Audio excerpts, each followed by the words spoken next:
उद्धव ठाकरेंचे प्रचाराचे मुद्दे काय? हे गद्दार यांनी आमचं घर फोडलं, गद्दारांना धडा शिकवू, इथं बसलेले सगळे जनता माय माऊली माझे सगळे हे गद्दारांना धडा शिकवतील. ते गद्दार असतील ते तुमच्या घरात तुमच्या पक्षातले गद्दार आहेत. तुम्हाला सांभाळता नाही आले किंवा त्यांनी काय तुमच्यावर अन्याय केला ते तुम्ही बघायचंय. जनता म्हणून आम्हाला तुमच्याशी काहीही देणं घेणं नाही. म्हणजे 2 वर्षाचा काळ झालेलं सरकार आहे. अँटी इन्कम्बन्सी, प्रस्थापितांच्या विरोधातली भावना अशी या सरकारच्या बद्दल काही असायची शक्यता नव्हती. स्वातंत्र्याची 100री पूर्ण केलेला भारत कसा असेल? NH4, समृद्धी आणि शक्तीपीठ, महाराष्ट्राच्या हायवे संस्कृतीचं वास्तव नक्की काय आहे? आर्टिफिशियल इंटेलिजन्स माणसाचा स्पर्धक होणार का? बदलत्या काळाप्रमाणे आपलं खाणंही बदलतंय का? महाराष्ट्राच्या विकासाचा तिढा नेमका काय आहे? अशा असंख्य प्रश्नांची उकल करणारा विविध रिपोर्टाज आणि दिग्गज लेखकांच्या लेखांनी सजलेला व्हायटल कंटेंट नेटवर्कचा फ्युचरिस्टिक दिवाळी अंक द इनसाइट अंक घरपोच मागवण्यासाठी डिस्क्रिप्शन मध्ये दिलेल्या लिंकवर क्लिक करा. नमस्कार, द पॉलिटिक्समध्ये सगळ्यांचं स्वागत आहे. विधानसभेचे निकाल लागलेले आहेत.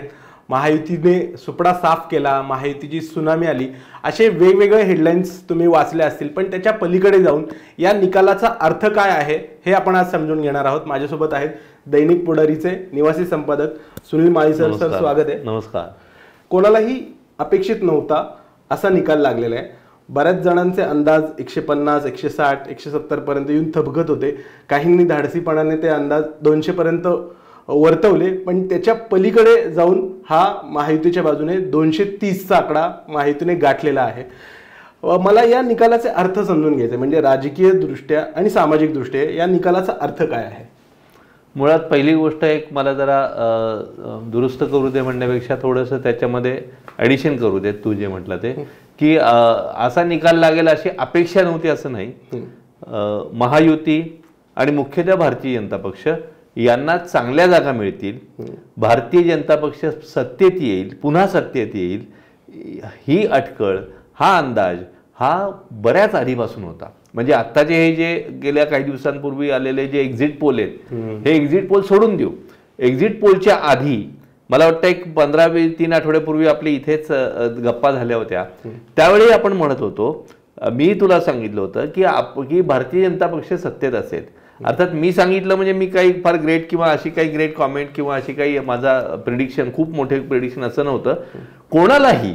म्हणजे त्यावेळेला या जनमानसाची मानसं काय कुठल्या दिशेनं चाललं आहे याचा थोडासा अंदाज घेणाऱ्या कुठल्याही पत्रकाराला, आणि पत्रकारही सोड, कोणत्याही समाजातल्या समंजस माणसाला की जो संवेदनशील माणसाला की ज्याला थोडंसं समाजामध्ये जो फिरला आहे त्याला याचा अंदाज सहजी येत होता की पुन्हा इथं भारतीय जनता पक्षच सत्तेत येणार आहे. हे काही फार वेगळं प्रिडिक्शन, वेगळं भाकीत किंवा अघटित काहीतरी वेगळं घडलंय की जे काही कोणाला कल्पना नव्हती असं नाही. वेगळं काय घडलंय म्हणजे तुझ्या म्हणण्याचा अर्थ असा आहे की इतक्या मोठ्या प्रमाणावर भारतीय जनता पक्षाला यश मिळेल पण एवढ्या मोठ्या प्रमाणावर यश मिळेल असं अपेक्षित नव्हतं, असा तुझ्या म्हणण्याचा अर्थ मी घेतो. आणि तो बरोबर आहे की तो भारतीय जनता पक्षाच्या सुद्धा अनेक नेत्यांनी बोलून दाखवलाय की आम्हाला सत्ता मिळेल पण इतक्या भरभरून प्रतिसाद लोक देतील असा, म्हणजे 230 पर्यंत आम्ही जाऊ याच्यापर्यंतचा अंदाज आम्हाला आलेला नव्हता.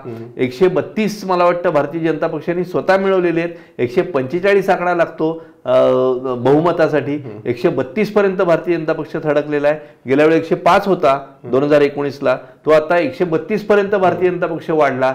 याच एवढं यश मिळेल पण इतका मोठा शॉट मारू पण तो शॉट एवढा मोठी 6 जाईल असं वाटत नव्हतं, असा त्यांच्या बोलण्याचा साधारण रोख आहे. पण भारतीय जनता पक्ष सत्तेत येईल हे वाटत होतं, अंदाज येत होता. त्याला काही कारणं पण होती आणि काही म्हणजे लोकमानस आपण म्हणतो, लोकमानसाच्या दृष्टीनं ती कारणं आपण बघू. म्हणजे का असं आपल्याला वाटत होतं? गेल्या 2019ची निवडणूक झाल्यानंतर जे सरकार आलं ते सरकार मुळात भारतीय जनता पक्ष शिवसेनेचं नव्हतं.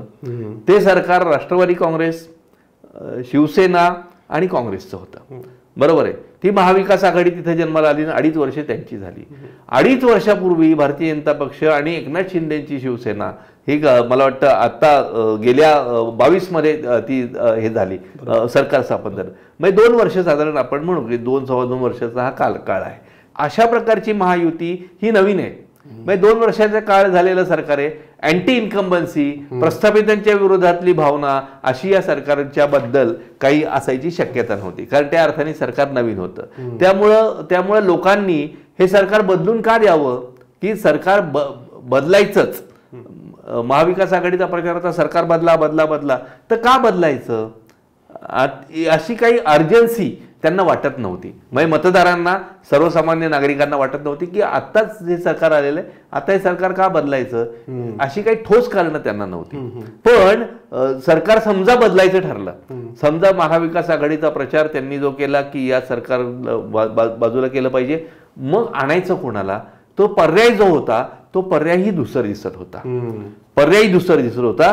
की कोण येणार, मग शिवसेना, राष्ट्रवादी काँग्रेस, शरद पवार आणि काँग्रेस हे सरकार येईल, तर त्यांचा मुख्यमंत्री कोण, ते त्यांच्या मध्ये कसं वाटप होणार, कसं सरकार येणार, हे सगळं धुसर होतं. नेतृत्व राज्य पातळीवरचं एकच एक नेतृत्व त्यांच्याकडनं फोकस करण्यात आलं नाही, प्रोजेक्ट करण्यात आलं नाही, आणि त्यामुळे धुसर सगळी परिस्थिती होती. तर हे सरकार का बदलायचं. लोकसभेची निवडणूक याच वर्षात झाली. या निवडणुकीमध्ये महाराष्ट्रातले निकाल जर आपण बघितले तर या निकालांमध्ये महाविकास आघाडीला भरभरून माप याच मतदारांनी दिलंय. आणि युती म्हणजे भारतीय जनता पक्ष, एकनाथ शिंदे शिवसेना यांना मात्र सुपडा साफ, आपण आता जसा शब्द वापरतो, जवळपास तशाच प्रकारची परिस्थिती युतीबाबत मतदारांनी केलेली होती. म्हणजे या एकाच वर्षात झालेल्या 2 निवडणुका, एका निवडणुकीमध्ये महाविकास आघाडीच्या पारड्यामध्ये भरभरून माप, काही महिन्यानंतर दुसरी निवडणूक येते, तिथं महाविकास आघाडीचा सुपडा साफ आणि महायुतीला भरभरून माप. हे काय गणित आहे. म्हणजे यामुळेही लोकांना असं थोडं वाटलं असणार, अरे च्छा, आता लोकसभेच्या निवडणुकीत असा निकाल लागला, आता विधानसभेच्या निवडणुकीत सुद्धा हा निकाल लागू शकतो. मग असा निकाल का लागला. मुद्दे आपण मांडूयात. पहिला मुद्दा काय आहे, लोकसभेची निवडणूक आणि विधानसभेची निवडणूक यात फरक आहे. लोकसभेच्या निवडणूक ही देशाचं सरकार निवडायची असते. त्या सरकारमध्ये भारतीय जनता पक्ष उभं होतं.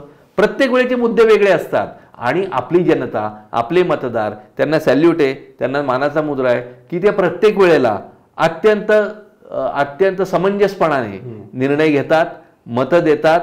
आणि मागं तुझ्याशी बोलत होतो, मला वाटतं मी, की हिमालयापासून ते कन्याकुमारीपर्यंत हा मतदार एकमेकांना भेटलेला नसताना सुद्धा तो जवळपास अनेक वेळेला एकच विचार करतो.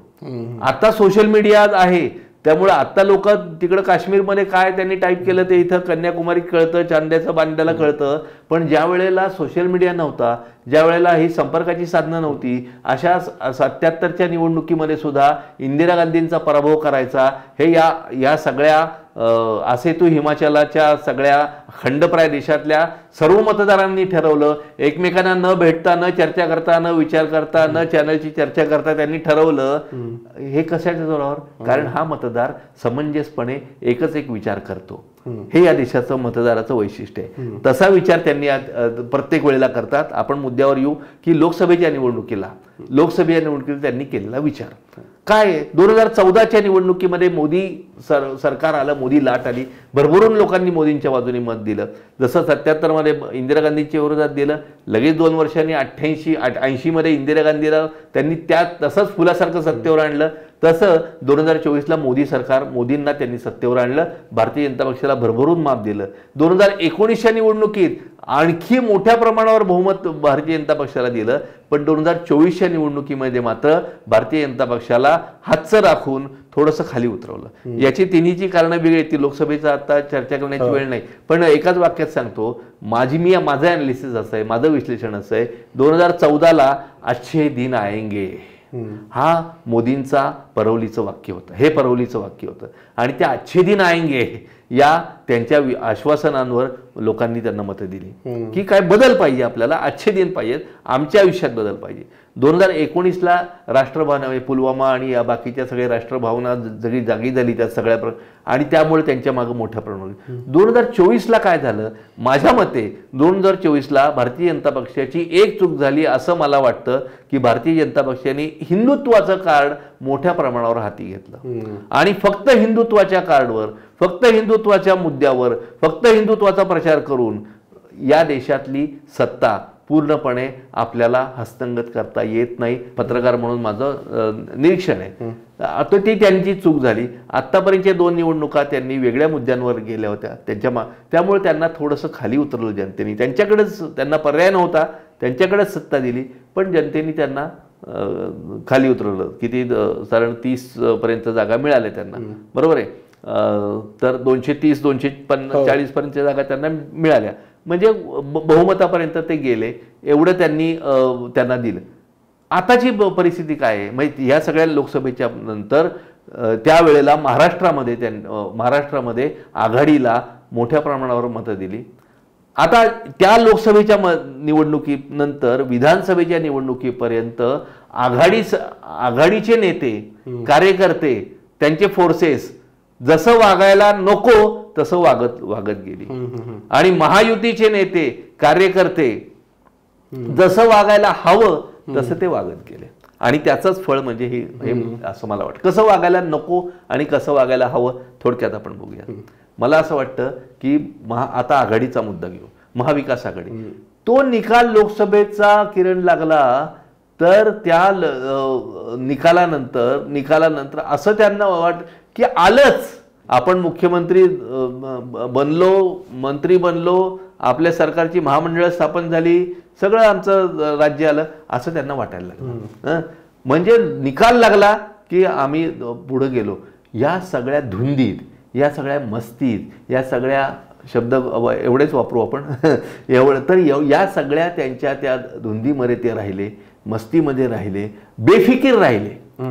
बेफिकीर राहिले आणि आलंच असं म्हणून अतिशय बेफिकीरपणाने त्यांनी त्यानंतरची वाटचाल केली.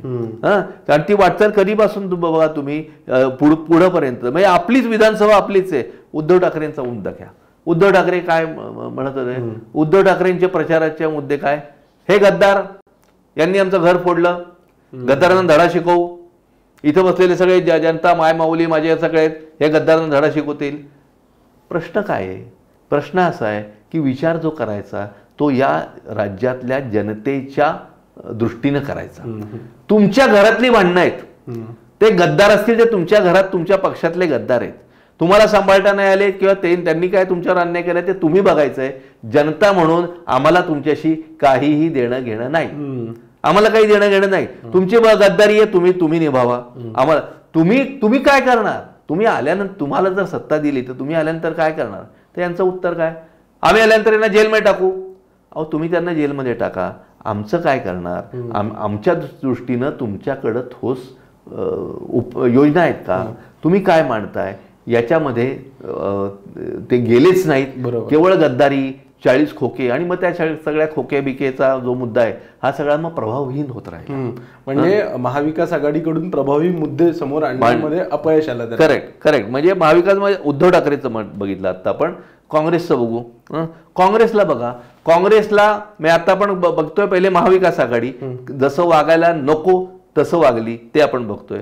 तर काँग्रेस बघा, काँग्रेसला त्यांचं नेतृत्वच ठरवता आलं बघा. म्हणजे पहिले त्यांनी नाना पटोलेंना पाठवलं, तुमच्या चर्चेसाठी पाठवलं. नाना पटोलेंना चर्चेसाठी पाठवलं. नाना पटोलेंचं राऊतांचं काय बिनसलं, बिघडेना, चर्चा होईना, त्यांना मागे घेतलं. मग चेहरा जो त्यांनी प्रोजेक्ट केला, चेहरा पुढे आणला, प्रकाश झोतात आणला, तो बाळासाहेब थोरातांचा चेहरा त्यांनी पुढे आणला. म्हणजे त्यांच्यातल्या त्यांच्यात म्हणजे आपलं नेतृत्व प्रोजेक्ट करणं हे सुद्धा त्यांना झालं नाही. त्यामुळं त्या पद्धतीनं प्रचार काँग्रेसचा होऊ शकला नाही. शरद पवार बघा, शरद पवारांकडनं सुद्धा या सगळ्या ह्याच्यामध्ये त्यांनी एकच जयंत पाटलांचा एकदा क्षीण असा संकेत केला फक्त, की पुढचं नेतृत्व मग जयंत पाटलांसारख्यांनी घेण्याची गरज आहे. ठोस काही नाही ना. ठोस तुम्ही कोण नेतृत्व देणार? बरं, यांचे सगळ्यांचे जाहीरनामे प्रसिद्ध करण्याच्या प्रेस कॉन्फरन्स वेगळ्या, यांच्या सगळ्यांचे प्रचार दौरे वेगळे. एका पक्षाच्या प्रचार दौऱ्यात आणि सभा दुसऱ्या पक्षाचा नेता नाही, शिवसेनेचे फक्त शिवसेनेच्याच बाजूनी, अभावानीच एकमेकांची, त्यांचं जेलिंग ज्याला म्हणतात, अभावानीच एकमेकांची एकत्र एक जिन्सीपणा म्हणतात, ते झालं नाही. म्हणजे लोकसभेत जी एकी दिसली महाविकास आघाडीमध्ये, ती एकी त्यांना टिकवता आली नाही, पुढे टिकवता आली नाही आणि एक राहिले नाही. आणि शेवटपर्यंत बघा तुम्ही, शेवटच्या दिवशी म्हणजे मतमोजणीच्या आदल्या दिवशीपर्यंत हे सगळं चालू राहिलं. मतमोजणीच्या आदल्या दिवशी, शेवटच्या दिवशीची तुम्ही जर टीव्हीवरच्या यांच्या मुलाखतीवर, एक त्यांचे नेते वाचाळ पद्धतीनं जे बोलणारे नेतृत्व आहे त्यांचं आघाडीतलं, ते म्हणत 12 तासांनी आम्ही आमचा मुख्यमंत्री येणार आहे काय, मग अमुक 5 स्टारच्या हॉटेलच्या खोल्या बुक केलेल्या आहेत टीव्हीवर. म्हणजे तुम्ही कोणत्या भ्रमात आहात, तुम्ही लोकांना किती गृहीत धरता आहात. आदल्या दिवशी की 12 तासांनी आम्ही ते नंतर त्यांनी इतक्या शिवराळपणाने, आणि हे अतिशय चुकीचं आहे आणि कोणीतरी स्पष्टपणे मांडायला पाहिजे. आपल्याकडे मांडलं जात नाही, गुळमुळीत बोलतात आणि कोणाला काय वाटेल.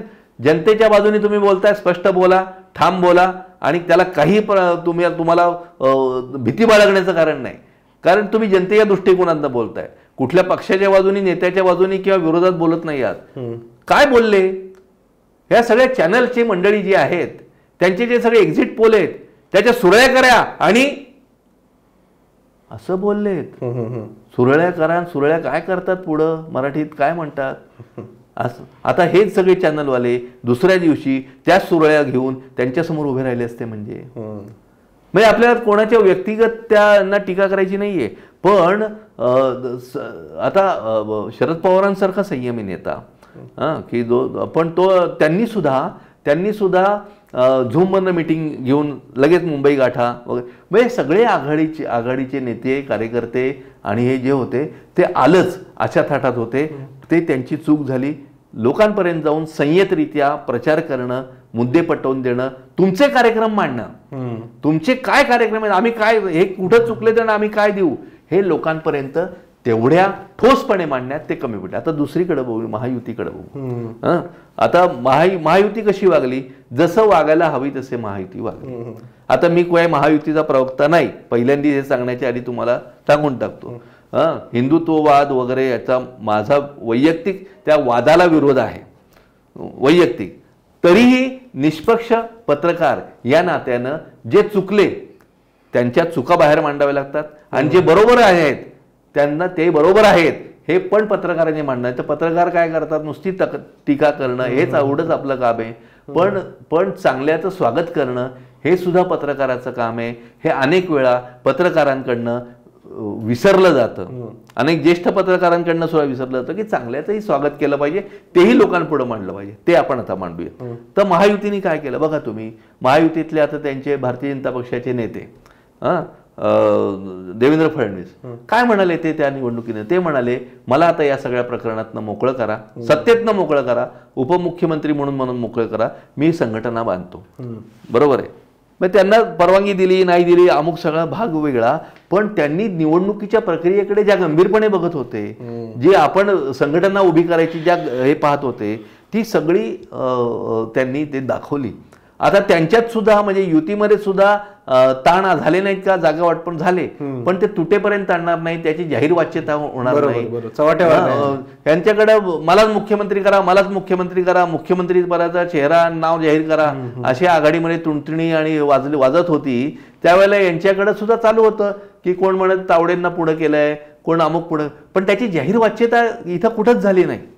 जाहीर वाच्यता कुठंच झाली नाही की एकनाथ शिंदे सुद्धा असं स्पष्टपणे कुठंच म्हटले नाहीत मीच मुख्यमंत्री होणार, असं कुठेच म्हटले नाहीत. या सगळ्या गोष्टी आहेत, या सगळ्या गोष्टी जसं वागायला हवं तसं. आता आपण मला वाटतं लोकांच्या दृष्टीनं जे काही आहे तर त्याकडे वळू.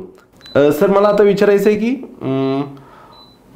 मुद्दे आले वेगवेगळे समोर, वेगवेगळी नॅरेटिव्ह झाली. आता नॅरेटिव्ह मुद्द्यांपेक्षा नॅरेटिव्ह जास्त चालतात, म्हणजे तसा शब्दप्रयोग होतो. पण कोणते मुद्दे प्रभावी ठरले असं वाटतं या निवडणुकीमध्ये?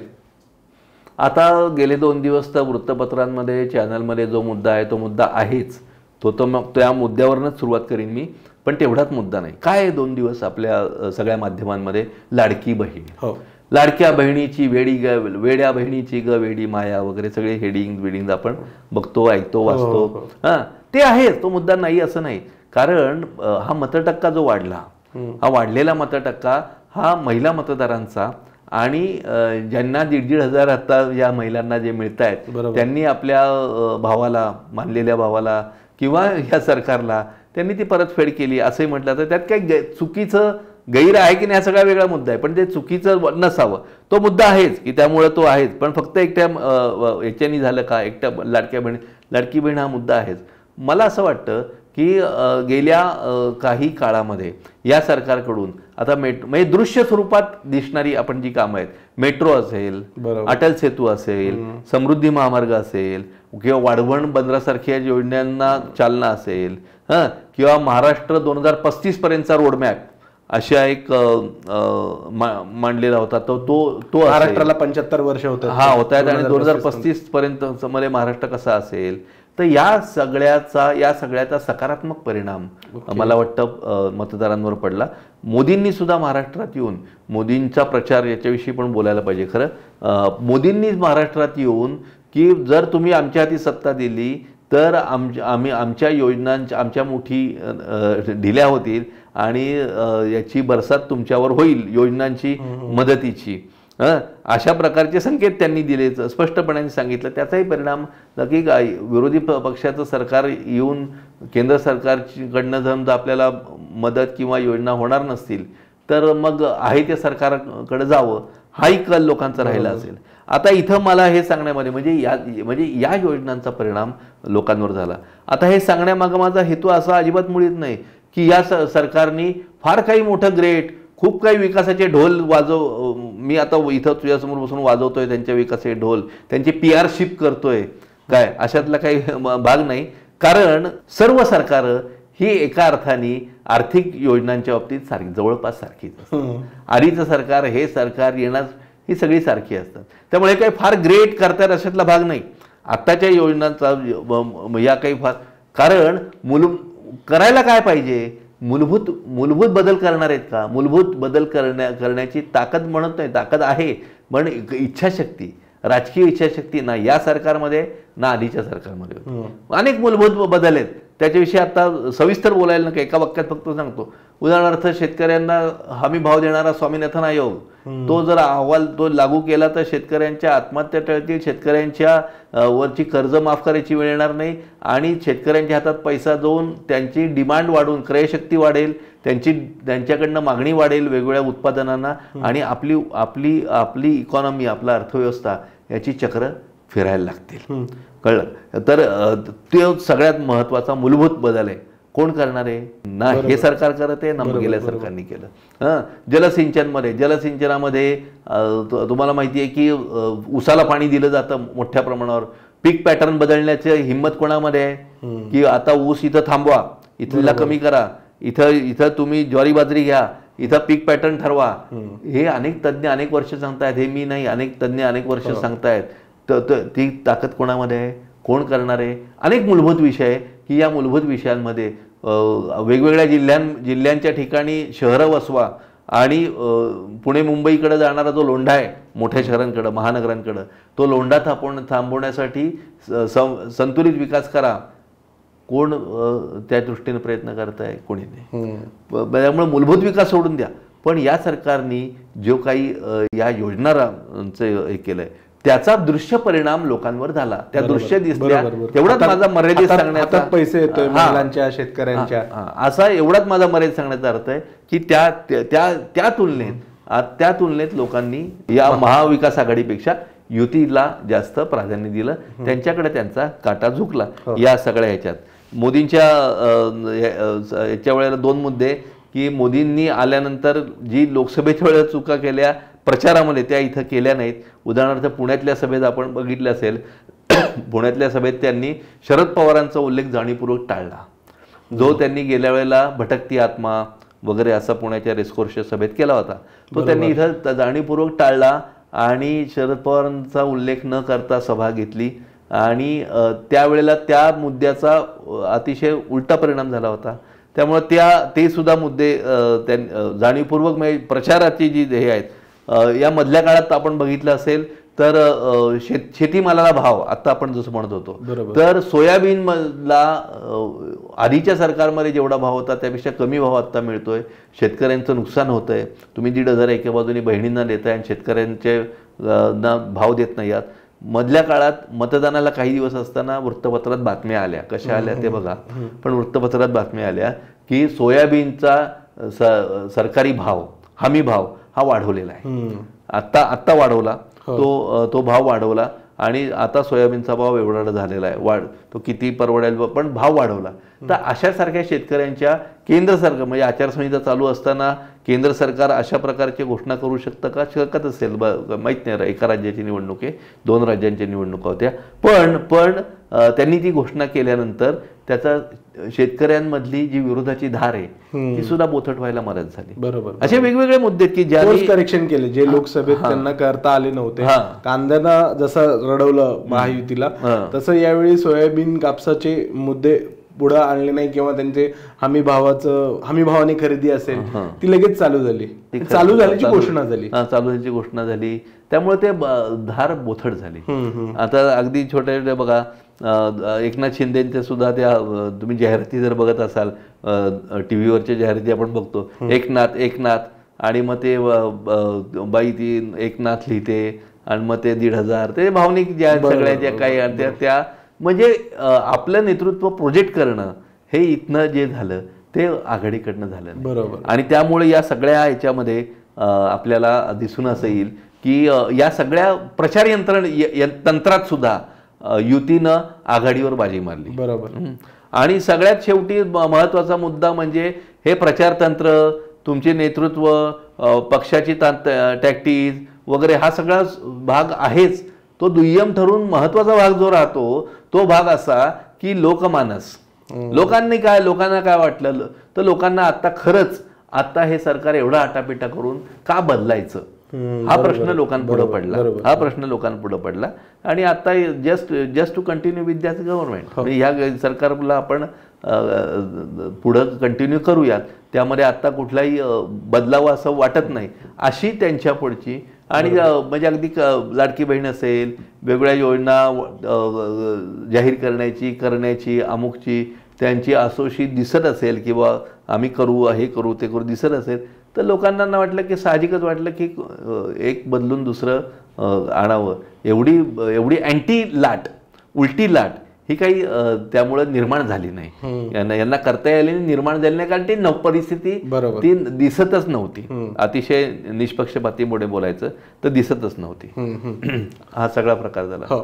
सर, मला आता प्रश्न असा पडलाय की म्हणजे उद्धव ठाकरे, अजित पवार, एकनाथ शिंदे, विशेषतः उद्धव ठाकरे आणि शरद पवारांच्या राष्ट्रवादीचं भवितव्य काय असा प्रश्न विचारायचाच आहे. पण त्यासोबतच इथून पुढचं महाराष्ट्राचं राजकारण हे भाजप केंद्री, फडणवीस केंद्री राहील का, आणि उद्धव ठाकरे आणि शरद पवारांच्या राष्ट्रवादीचं काय होईल? नाही, सगळ्यात महत्त्वाचं म्हणजे जेव्हा राष्ट्रवादीची 2 छकलं झाली, 2 विभागली गेली आणि शिवसेनेची सुद्धा 2 गटात विभागणी झाली, त्यावेळेपासून असं मानलं गेलं, असं सांगण्यात आलं आणि असं गृहीतही होतं की कोणती शिवसेना खरी, कोणती राष्ट्रवादी खरी. मग याचं उत्तर निवडणूक आयोग, याचं उत्तर तुम्ही नोंदलेले ते अर्ज, काय सभासदांवरचे अर्ज किती नोंदले, कोणाकडे, हे नाहीये. तर लोक तुम्हाला सांगतील, लोक ठरवतील कोणाची राष्ट्रवादी खरी आणि कोणाची शिवसेना खरी. बरोबर आहे, हे लोक ठरवतील असं सांगितलं. तर ती लोकांनी ठरवण्याची निवडणूक आता झाली. बरोबर आहे, लोकांनी ठरवण्याची निवडणूक. आणि त्यात असं लक्षात आलं की आता राष्ट्रवादी काँग्रेसचं आपण बघू. राष्ट्रवादी काँग्रेसला लोकांनी आत्ता आपण बघितलं तर अजित पवारांच्या राष्ट्रवादी काँग्रेसकडे आता लोकांचं मत झुकलेलं आहे. आणि शरद पवारांच्या सारखा अतिशय ज्येष्ठ, अतिशय म्हणजे त्यांचा अभ्यास, व्यासंग, महाराष्ट्राच्या राजकारणाची जाण, वेगवेगळ्या समस्यांची जाण, प्रश्नांची जाण, देश पातळीवरचं नेतृत्व, देश पातळीवर अनेक मंत्रिपदं सांभाळून देशाचा केलेला कारभार, राजकीय धुरंधर असं व्यक्तिमत्व, आणि देशाचा आवाका असणारं, देशाची आवाका असणारी जी काही थोडी व्यक्तिमत्व आहेत, त्या थोड्या व्यक्तिमत्वात शरद पवारांचा समावेश होतो. पण आता या राज्यातला पक्ष, राजकीय पक्ष पुढं न्यायचा, दैनंदिन चालवायचा, तर आता शरद पवार यांच्या आत्ताचे शरद पवारचे जे आहेत तर त्यांची संपूर्ण बिनिंग ही चांगल्या प्रकारे झालेली आहे. तर त्यांनी आता भूमिकेत जर बदल केला, त्यांच्या भूमिकेत बदल केला, निवृत्त होणं वगैरे त्यांनी मध्ये परवा शरद पवार कायमच संकेत देतात. शरद पवार स्पष्ट कधी बोलत नाहीत. मी पुढच्या निवडणूक लढणार नाही असं कधी की पुढची निवडणूक लढवायचं का नाही याचा विचार करण्यात येईल वगैरे असं, म्हणजे ते प्रत्येक गोष्टीला की असं मी वृत्तपत्रात वाचलं वगैरे असं. तर ते सगळं आहे. तर ते त्यामुळे त्यांनी संकेत दिले. पण त्यांनी त्यांच्या म्हणजे राजकीय त्यांच्यासारखा एवढा अनुभव जो आहे तो अनुभव त्यांच्या पक्षाला देशाला उपयोगाला पडलाच पाहिजे. पण भूमिकेत जर बदल झाला की तुम्ही आता ॲक्टिव्हली आता म्हणजे राहुल द्रविड हा आता संघात खेळत नाहीये. राहुल द्रविड आता मार्गदर्शक आहे संघ म्हणजे होता आतापर्यंत, आता गंभीर झालाय. पण म्हणजे त्याप्रमाणे तर ते दोघं आता संघात खेळत नाहीयेत ना. तर ते आता त्यांनी थोडीशी भूमिका बदलून एक त्या पद्धतीचं मार्गदर्शन, त्या पद्धतीने त्यांच्या अनुभवाचा लाभ असा जर झाला तर तो जास्त चांगला होऊ शकेल. तो विचार त्यांनी करायचा आहे, पक्ष त्यांचा आहे, राजकीय कारकिर्दी त्यांची आहे. एक त्या असं वाटतं कारण लोकांचा आता कौल जो आहे हा कौल आता म्हणजे नव्या पिढीने सूत्र घ्यावी अशा प्रकारचा दिसतोय एकंदर लोकांचा. त्यामुळं तो व्हावा. उद्धव ठाकरेंच्या बघा टीका करायची तर टीकाही लोक करतात, बाजूने बोलतात. पण तरीही उद्धव ठाकरेंच्या जी शैली आहे कामाची ते अनेकांना खटकत गेली आणि अनेक लोक बाजूला होत गेली. वेगवेगळ्या कारणांनी असतील, काही स्वार्थाने पण असतील. म्हणजे ते त्यांची शैली फारच खराब होती आणि हे बाणीदार लोक बाहेर पडले, रामशास्त्री, असं पण काही नाही, स्वार्थामुळे सुद्धा बाहेर पडले असतील. पण ते संघटना चालवणं, सगळ्यांना जुळवून घेणं आणि सगळ्यांना घेऊन पुढे जाणं हे जे राजकीय नेतृत्वामध्ये असणारं कौशल्य जे आहे ते कौशल्य दिसलं नाही. मग त्यामुळं म्हणजे ते दिसलं नाही म्हणण्यापेक्षा त्या कौशल्याच्या वापराने लोक एकसंध राहिली नाही, त्यामुळे लोक बाहेर जात राहिली त्यांच्याकडे. आणि त्यामुळे आता परिस्थिती अशी आली की खरी शिवसेना कोणाची धनुष्यबाण त्यांना देऊन टाकलं निवडणूक आयोगाने एकनाथ शिंदेंना. पण आता जागा सुद्धा लोक जनतेने दिली. 57 जागा, मागच्या वेळी 56. त्यामुळे एकत्रित शिवसेना. त्यामुळं कोणाची पक्ष कोणाच्या मागे आता लोक आहेत हे लोकांनी दाखवलेलं आहे. बरोबर. तरीही एक गोष्ट लक्षात ठेवा, तरी कोणताही पक्ष जो असतो हा पक्ष कधी शून्य कधी होत. बरोबर. म्हणजे काँग्रेस आता जरी आपण म्हटलं की काँग्रेस उखडलेली आहे, आताच्या विधानसभेच्या निवडणुकीमध्ये एकंदर 46 जागा आघाडीला मिळालेल्या आहेत आणि त्यामधला काँग्रेसचा वाटा जो आहे तो फारच कमी आहे. काँग्रेसचा वाटा. बरोबर. म्हणजे याचा अर्थ काँग्रेसच्या कार्यालयांना सगळ्या कुलप लावून सगळ्यांनी घरी बसायचं असं नसतो. पक्षामध्ये परिस्थिती येते आणि जाते. त्यामुळे आणि देशव्यापी पक्ष जे आहेत, राष्ट्रीय पक्ष जे आहेत, राज्यस्तरावरचे पक्ष जे आहेत, तर त्या पक्षांमध्ये या भरती ओहोटी चालू असते. आता सुद्धा आपण जर बघितलं तर आता मतांची टक्केवारी आता जर आपण या पवारांच्या निवडणुकीतली गंमत म्हणून जर बघितली तर 12% मतं शरद पवारांना मिळाली. बरोबर आहे. शरद पवारांना बरोबर 12% बरोबर 12% मतं मिळालेली आहेत. 11% मतं अजित पवारांना मिळालेली आहेत. म्हणजे 11% मतं मिळून अजित पवारांच्या जागा आहेत 41. बरोबर. 41.